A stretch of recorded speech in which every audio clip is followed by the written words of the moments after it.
All right, welcome to the Explainer. Today, we're going to pull back the curtain on the web itself and look at the one single technology that every single website you've ever been to is built on.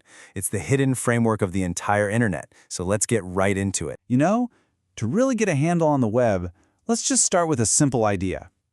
Picture any web page you use all the time, a news site, your social media feed, whatever.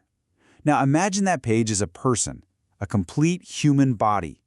What's the most basic, fundamental part that gives it all its structure? The answer? It's the skeleton. And in the world of the web, that skeleton has a name: HTML. It is the absolute essential framework, the very bones that everything else, and I mean everything, is built on top of. So, for the next few minutes, we're going to do just that.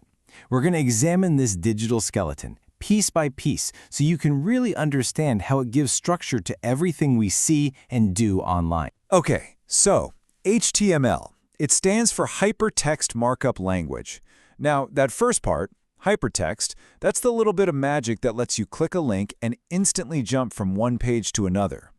But the real key, the part you really need to get, is that second half, markup language. It sounds super technical, but the idea is actually incredibly simple. And this brings us to what's probably the most important distinction to make. See, HTML is not a programming language. A programming language tells a computer what to do. It uses logic, if-then statements, all that stuff. But a markup language like HTML, it just describes what something is. The best way to think about it is like a highlighter. You're not writing a new story, you're just marking up the one that's already there to say, hey, this part right here, that's a title. Or this block of words, that's a paragraph. It's all about defining the structure, not the action. So, if HTML is our skeleton, what are the main bones made of? Let's take a look at the basic anatomy, the core parts that every single web page is built from. No exceptions. Every modern HTML page has these four non-negotiable parts. First up, you've got the doc-type declaration. That's really just a quick note to the browser that says, hey, just so you know, we're using the latest modern rules here. Then you have the main HTML tag. That's the entire skeleton, right? It wraps around everything else. Inside that, you have two main chunks. The head, which is like the skull and brain, it holds all the hidden information, the stuff you don't see, like the title of the page that shows up in your browser tab.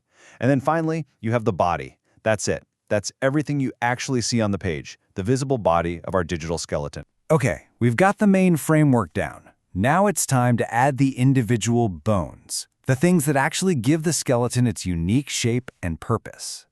In HTML, these bones are the tags that you wrap around your actual content. Let's look at the real workhorses, the ones you're going to see everywhere. The H1 tag is for your main heading. Think of it as the spine of your document. The P tag, well, that's just for a plain old paragraph of text. Easy enough. Then you've got two super useful container tags. A div is like an invisible box you can use to group big sections together, kind of like creating different rooms in a house. And a span is much smaller. It's more like that highlighter we talked about, for marking just a few specific words inside a sentence. Let's zoom in on div versus span for a second, because getting this is really key to organizing a page well. They're both just containers, right? But they behave totally differently. A div is what we call a block element. Think of it as a box that takes up its own entire line from left to right. It's perfect for big sections. But a span is inline. It lives happily inside a line of text without breaking the flow. It lets you target just a few words to, say, make them a different color without messing up the whole paragraph. Okay, now this is where things get really cool. While you're writing all these tags, your web browser is doing something incredible in the background. It's building a live, interactive map of your page inside its memory. And this map is called the Document Object Model, or the DOM for short. Every single tag you write becomes a node, like a branch, on this giant tree structure. And this is so important, because this map is what allows other languages like JavaScript to come in later and manipulate or change any part of the page on the fly. Now, after all this talk of skeletons and bones and structure, you might be looking at a plain HTML page and thinking, well, it looks a little bare, a little boring, and you'd be totally right. But this brings us to the beautiful truth about HTML. And it's true. By its very design, pure HTML is, let's just say it, soulless and ugly.